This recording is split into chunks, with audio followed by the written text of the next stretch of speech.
Assalamualaikum warahmatullahi wabarakatuh. Perkenalkan, saya Cut Agnia Syakila akan menjelaskan tentang metodologi studi Islam. Yang pertama itu ada pengertian agama Islam.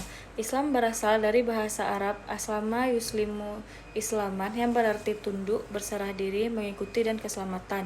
Secara istilah, Islam terbagi menjadi tiga, yaitu iman, ihsan, dan Islam. Yang kedua ada sumber ajaran Islam. Yang pertama itu ada Al-Quran. Al-Quran artinya bacaan. Al-Quran merupakan wahyu Allah yang disampaikan pada Nabi Muhammad sebagai pedoman hidup umat manusia. Kemudian ada hadis. Menurut bahasa, hadis merupakan ucapan atau perkataan.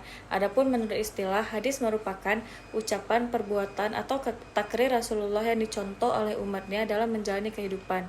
Dan yang terakhir ada ijtihad, yang merupakan sumber yang digunakan ketika dalil yang dibutuhkan untuk menetapkan suatu hukum tidak terdapat dalam Al-Quran dan hadis tersebut.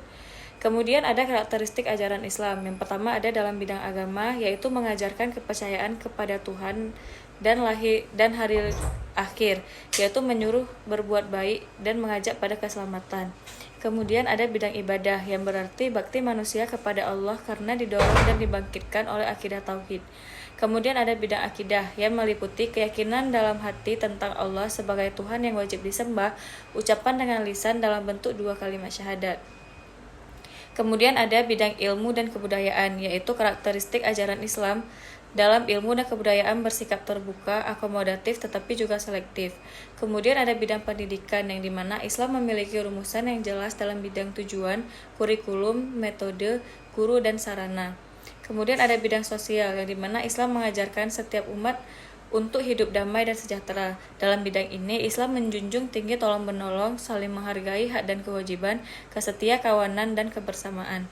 Kemudian ada bidang ekonomi, yang terbagi menjadi 4 bagian. Yang pertama ada bersama Tuhan dan agama, kemudian ada ekonomi pertengahan dan berimbang, kemudian ada ekonomi berkecukupan dan berkeadilan, dan yang terakhir ekonomi pertumbuhan dan barokah. Kemudian ada bidang kesehatan, yang dimana Islam menekankan dari segi kebersihan lahir maupun batin. Kemudian ada bidang politik, yang dimana Islam tidak menetapkan bentuk pemerintahan tertentu, oleh karena setiap bangsa boleh saja menentukan bentuk negara yang masing-masing sesuai dengan seleranya. Namun yang terpenting, bentuk pemerintahan tersebut harus digunakan sebagai alat untuk menegakkan keadilan, kemakmuran, kesejahteraan, dan lain-lain. Kemudian ada bidang pekerjaan, yang dimana produk pekerjaan yang digunakan yaitu yang bermutu. Islam memandang Islam profesional yang didukung ilmu pengetahuan, keahlian, pengalaman, dan lain-lain. Kemudian ada bidang disiplin ilmu, yang dimana Islam memandang berbagai disiplin ilmu seperti ilmu Al-Quran, hadis, ilmu kalam, ilmu filsafat, tasawuf, dan lain sebagainya. Kemudian ada dalam memahami agama, yang pertama itu ada teologi normatif, yang dimana teologi normatif ini merupakan upaya memahami agama dengan menggunakan kerangka ilmu ketuhanan yang bertolak dari suatu keyakinan bahwa wujud empiris dari suatu keagamaan itu dianggap sebagai yang paling besar dibandingkan dengan yang lainnya.